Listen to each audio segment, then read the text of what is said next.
A trade truce may finally be taking shape if the US and China can agree to an outline of the deal. It could pave the way to the end of a trade dispute that's lasted months. The two sides will further communicate on economic and trade issues on the basis of the last high-level consultations. Such intensive talks aim to reach an agreement in accordance with the consensus of the heads of the two countries. 6 memorandums are reportedly in the works to address the thorniest issues between the two economic giants. They include what Washington alleges was the forced transfer of US technology in exchange for doing business in China. Beijing has repeatedly denied it engages in such practices. The US has been pushing China to reform its state-led development model by ending industrial subsidies for domestic firms. Washington says it gives unfair advantage to Chinese companies, but Beijing has so far refused to budge. Washington also wants China to step up protection for American intellectual property rights and come down hard on companies compromising trade secrets. The Trump administration has made progress on getting Beijing to commit to narrowing a $320 billion trade deficit. In December, it pledged to ramp up the purchase of US soybeans. Now, negotiators are discussing ways to add 10 other items to the list. That's on top of both sides seeking the removal of tariffs on other products, including cars and chemicals. But the March 1st deadline may get in the way of that, as tariffs on $200 billion worth of Chinese goods are set to increase, with no sign of whether or not Beijing will retaliate. Laila Humairah, TRT World. Let's get more on the trade talks now with Jeffrey Tucker in Great Barrington, Massachusetts. He's the editorial director at the American Institute for Economic Research. Good to have you back with us, Jeffrey. So these MOUs apparently cover some of the more complex issues in the trade relationship between the US and China, including, as we heard, the forced technology transfers and intellectual property. Do you get the sense now that we are genuinely closer to the two ending their trade war? I do, but it's not because of the MOUs. It's because the trade war has been a disaster for both sides. We're now 1 year in. Trump still loves tariffs, as he said in a press conference the other day. But the problem is that the financial markets do not love tariffs. And I think that he may finally be getting the message at this point. This is just a matter of saving face. So Trump needs to walk away from these negotiations saying, hey, look, my tough trade tactics, look what they got us. They're buying more cars, they're buying more soybeans, they're buying more corn, whatever. At this point, it'd be worth it for Beijing just to write a big check to buy all this stuff and dump it in the ocean. That's better than continuing the trade wars. Interesting. As you say, stock markets around the world have been rattled by this trade war that's been going on for just over a year now.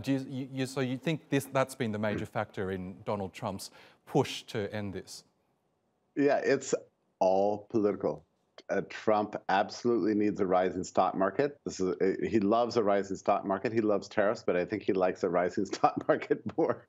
And so I think he himself has watched how the markets have responded to these to the steel tariffs and especially to the disruption of supply chains with China, and he's finally starting to acquiesce, which is I've been waiting for this moment for so long, because he's had a lifetime devotion to this old-fashioned protectionism. In this case, it's not working for him. But there's some aspects of this trade negotiations that are just openly hilarious, like the U.S. complaining about China's industrial subsidies. I mean, the U.S. is the worst subsidizer of bad agriculture ever. I mean, we've got a Soviet-style system of agriculture in this country, and we don't know what to do with all the results. I mean, the Soviets couldn't produce. The problem with the American system is it's producing vastly more than anybody can ever consume.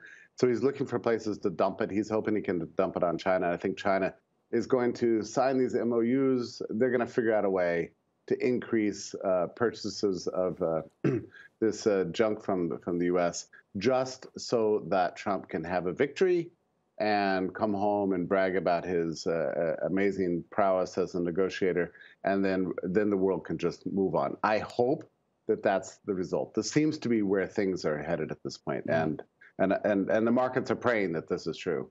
So apparently these latest talks in Washington are going to step up a gear with Steve Mnuchin, Wilbur Ross, Lighthizer all joining in over the next couple of days. We understand that one outstanding issue is the issue of structural changes in China. Apparently the two sides are still far apart on that. What issues are we talking about here? What changes? Well, it's a good question. I mean, a lot of it concerns these trade secret issues, which at least that's what we read about. I don't think there's a lot that can happen on that front. But the U.S. actually is very concerned. There's two issues actually that are really driving the U.S. crazy. U.S. pharmaceutical companies want to be able to sell in China, and they want to be able to enforce their intellectual property rights there. This is a serious problem in China, which has a much, how do you say, looser laws concerning intellectual property over pharmaceuticals, and they make an exception that no patent is allowed in China for any medicines that seem to duplicate functionality of traditional Chinese medicines. That runs headlong into U.S. law. So there's going to have to be some compromise here, and I don't know entirely what that looks like. Another issue concerns U.S. financial investments in China. Visa and MasterCard are very annoyed that China has almost completely bypassed them as a market. As you know from traveling in China, everybody pays with applications, WeChat and that sort of thing, and they're far more advanced as payment systems. You know, in the U.S., everybody's still taking out their plastic and running it through card readers. You know, this is unknown in China, basically. So I think actually at this point that boat has been missed. I mean, even if Visa and MasterCard get more access to China's markets, there's still a problem of the consumer market itself. And that is ultimately something. The U.S. is a very powerful state, but it cannot force the Chinese people to change their preferences over how they pay for goods and services.